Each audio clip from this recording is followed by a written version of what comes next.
Now, it is that time of the month again, and it's the final time that we're going to do this with our great guest, the Ambassador Yunyo Chol, in the studio to talk about what's happening around the world from a diplomatic perspective. And I'm joined, as always, by Ambassador Yun. How are you doing today, mate? Good, but a little bit sad because this will be our last appearance. Yeah. And I heard that you are also leaving, so Yes. I guess this show will be taken over by some new people. Yep. So I just want to sum up what has been going on around the world and Korea. Let's first think about the various changes the war in Ukraine has brought to the world. Rightio, good place to start, yeah? Mm-hmm. The war, we remember, started on February 24th, going now into its sixth month. Initially, the world thought that the Russian military would sweep through Kiev, the capital, in a few days. But the Ukrainians fought heroically, and the Russians sustained heavy casualties. Russia had to retreat from the northern front and concentrate its offensive on the original target, the Donbas region on the east and the southern Ukraine on the Black Sea. The Russians need the southern side as a bridge to the Crimea and to encircle Ukraine, while Ukrainians needed to access the Black Sea for its exports of grains to the world. The open area in the east gave advantages to the Russian artillery with much more firepower and ammunition. As Ukraine lost a few cities like Severodonetsk, it has demanded more heavy weapons from the west. And with the recent arrival of U.S. HIMARS, High Mobility Artillery Rocket System, Ukraine seems to start regaining ground. As the war drags on, there are worries about possible fatigue among the people in the West about this war, like the debate in the UK about rising cost of living, and in Europe about the severe strain from energy crisis. Yeah, it has been interesting on that. The sanctions the West imposed on Russia don't seem to be having the crippling effect that we thought they would have. Obviously, they're doing some sort of damage to the Russian economy, but the Russians turned out to be surprisingly resilient, didn't they? Right. As you said, the sanctions were expected to cripple the Russian economy and limit its war-fighting capability. But it now seems that Russia did its homework beforehand and put in place its contingency plans. So the financial default, which everybody thought would happen soon after the blocking of Russia from the West SWIFT system, didn't take place. Why? Russians took measures to restrict withdrawal of foreign currencies in Russia and prevented the Russian ruble's fall. At the same time, the foreign money kept coming with Europe and other clients' dependence on Russia's gas and oil, which has rather strengthened the ruble against other currencies. Yeah, it has been. It has definitely not worked out as the West thought it would with those sanctions. And it does have a bit to do with Russia's energy production. How big is Russia's energy market? How big is it in the market? And how dependent is Europe on Russian energy sources? Because obviously the EU's trying to deal with this. Right. Yeah. Russia has historically been the world's leading exporter of natural gas and the second largest oil supplier after Saudi Arabia. It has been the EU's leading supplier of imported oil, gas, and coal. EU countries paid about $105 billion for Russian energy imports last year. But at the end of May, the EU said it would block all Russian oil imports by sea by the end of 2022. EU hopes that this will cut off a huge source of financing for Russia's war on Ukraine. The EU also committed in March already to reducing gas imports from Russia by 2/3 within a year. But it has proved difficult to get an outright import ban. Germany relies on Russia for half of its gas supply, and Russia recently shut down the gas pipeline Nord Stream 1 for 10 days, ostensibly for maintenance reasons, to let Germans see what it would be like live without Russian gas. Yeah. So the EU is also planning for longer-term energy independence. Actually, the EU had already begun a shift away from fossil fuels even before Russia's invasion of Ukraine. But the invasion made EU speed up and hurry up the green transition by increasing investment in renewable energy. But it will take time, and people will suffer in the meantime from high energy prices and cold winter, blaming their governments and EU, which will undermine their solidarity. Yeah, look, this is going to hurt the average person in the EU, right? They're going to pay a lot more at the pump. They're going to pay a lot more for their energy. And the leaders will be politically affected, damaged. Yep, definitely. And also, if we move away from energy, this war is also causing food crises, yeah? Indeed. The war is causing disruption in farming and harvesting in Russia and Ukraine, two biggest grain exporters, which led to food crisis in many importing countries, particularly those poor ones in Africa and the Middle East. The Russian blockade around the Ukrainian ports along the Black Sea has tied up tens of million tons of grains from going abroad. There was a breakthrough last week in the negotiation between two warring parties. Actually, it's a negotiation arranged by United Nations and Turkey. They are dealing with Russia on the one side and Ukraine on the other side to allow the critical food supply, food to be released for export. But the very next day, after they signed the deal, Russian missiles attacked Odessa port infrastructure, which is the main port on the Black Sea, and put the Russia's sincerity for the deal in doubt. Yeah. Though Russians say they targeted a military target. Right. So then, what do you make of those moves by each side there?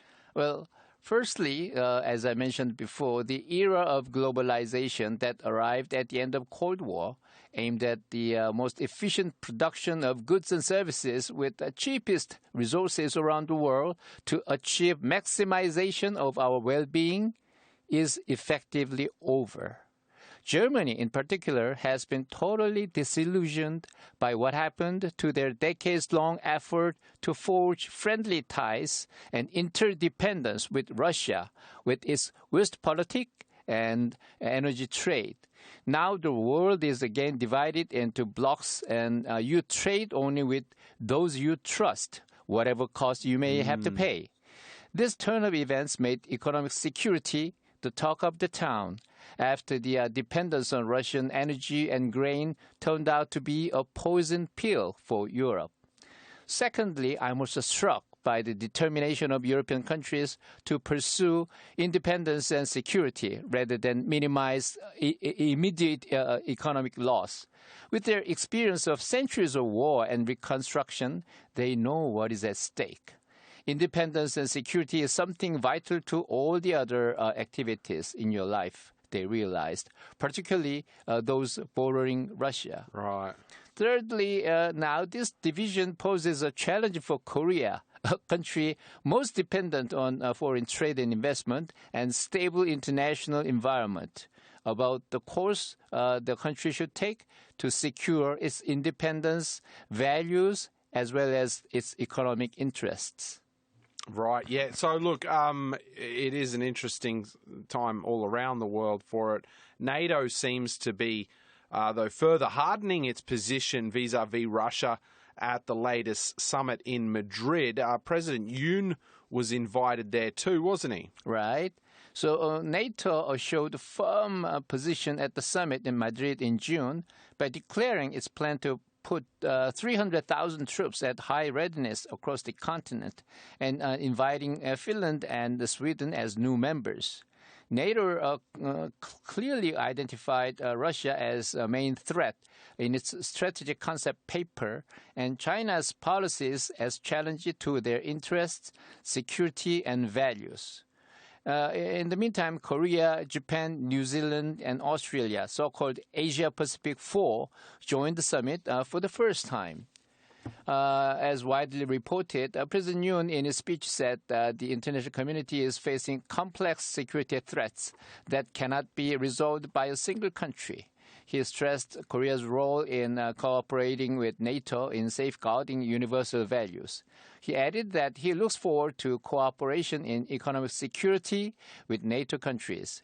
He indirectly referred to the Russian invasion of Ukraine by saying that there is a movement that denies the universal values we have protected, and indicated Korea's willingness to take on its own share by saying that freedom and peace are guaranteed through solidarity with the international community. Of course, he identified North Korea's nuclear and missile programs, which are in clear violation of the UN Security Council resolutions, as serious challenge to peace on the Korean Peninsula and in the world, and stressed that the international community should demonstrate its will for denuclearization of North Korea, which should be stronger than the North's reckless drive for nuclear development. So he made it clear that Korea's interests and values are aligned with the West, and that Korea will play its own expected role while looking for the West's assistance for bolstering Korea's military as well as economic security. How to operationalize this vision will be the task for Yoon's foreign policy team. Right. We saw with this, with these four countries that were invited to NATO, that obviously, I mean, the US is a very important, the most important ally for South Korea. And on the other hand, the US obviously has a desire or wish for South Korea to become a more active member of the West, yeah? Yes, U.S. Desire for a bigger role for South Korea is evident. So when you talk about ally, actually Korea has only one ally. Right. We say the United States is only one treaty ally that South Korea has, though we have so many friends and partners around the world. Last week, the U.S. Treasury Secretary Janet Yellen visited Korea and indicated the U.S. hope that Korea will join the U.S. strategy of Chip 4, along with Japan and Taiwan, to create an exclusive club that will transform global supply chain of semiconductors. She also stressed the new modality or concept of international investment, friendshoring, which is exchanging investments with those you trust. For now, Korea doesn't have any other option than to join the club and maximize its benefit as well as its external leverage. But the challenge, again, would be how to balance that with the existing relationship with China and Russia. Right. Now, on top of all this, over there in the United States, the problem is at the moment that President Biden himself seems to be in a bit of trouble, doesn't he? Yes, he is.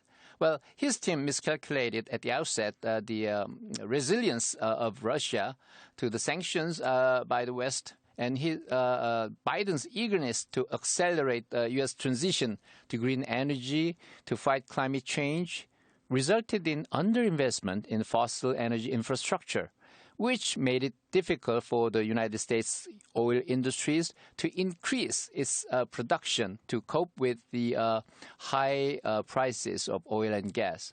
So he is now blamed for the high inflation, not only about this oil price, but caused by his own policies, which was the combination of expansionary monetary policy by the Federal Reserve System, which is supposed to be independent of the government. Yeah. But at the same time, the stimulus package by the Biden administration to resuscitate the economy after the COVID-19 crisis, and that was further exacerbated by supply chain bottlenecks and energy crisis by the war. So his approval rating is record low now, and 64% of Democrats, it's Democrats, not the Republicans or Americans as a whole, do not want him to run for president in 2024. While it is apparent that the Democrats will lose both houses of Congress at the midterm election in November this year, then we are all haunted by the possibility of having Trump back in the White House at the 2024 presidential election. Right. Yeah. But Trump is under investigation for instigating the January 6th riot. So a lot of things can happen until 2024. Well, on the other hand, it is clear that Korea needs to work closer with the West, which share same strategic interests and values. And Korea also should strengthen its alliance with the United States firmly enough so that the new Republican administration, should that happen, would not roll it back. And we should also need to deal with the uncertainty, a change of administration in the United States or whatever, by hedging our bets with other partners diplomatically.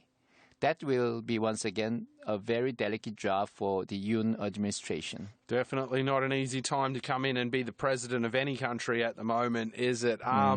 But it is moving away from international politics. This is our last show together, Ambassador. It has been a pleasure, yeah? Yes, indeed. I really enjoyed our show together for the last 21 months since November 2020.